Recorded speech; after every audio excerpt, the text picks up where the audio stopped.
Florida's governor says the state will be opening its own investigation into the attempted assassination of former President Donald Trump. 7's Alex Browning is live in West Palm Beach with what he had to say. Alex. In Lorena, federal investigators have been here along that brush line where that accused gunman had been hiding out for hours here outside of Trump International. Like you mentioned this afternoon, the governor saying they are launching their own probe into this attempted assassination and they plan to file charges.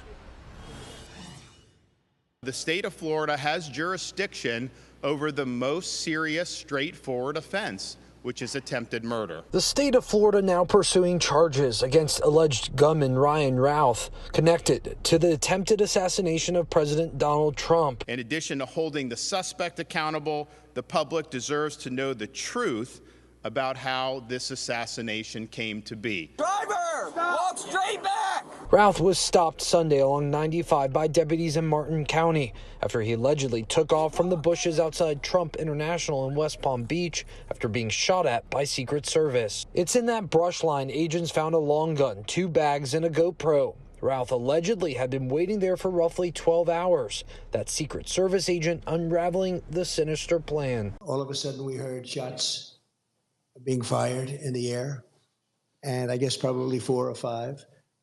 And it sounded like bullets, but what do I know about that? But Secret Service knew immediately it was bullets. Former President Donald Trump speaking publicly Monday night during a live stream on X. Secret Service agent had seen a barrel of a AK-47, which is a very powerful gun, rifle, and he started shooting at the barrel, started shooting. It was in the bushes, he started shooting and ran toward the target and was shooting a lot of, those were the shots we heard. The other one never got a shot off. Routh now facing federal gun crimes, including possession of a firearm by a convicted felon. Take a look at what happened.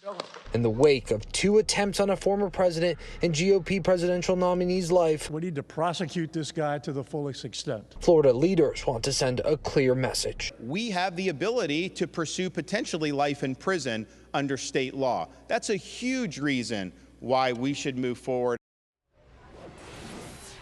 And according to the governor, Routh may have been in Broward County at some point ahead of his attempted assassination.